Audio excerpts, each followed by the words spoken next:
Y estos laterales irían en madera acanalada WPC, color nogal claro.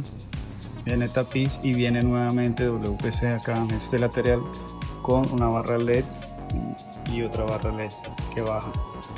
Y en esta área vamos a hacer un pórtico también con WPC, con este lateral, la parte superior, y baja acá en este lateral con WPC también.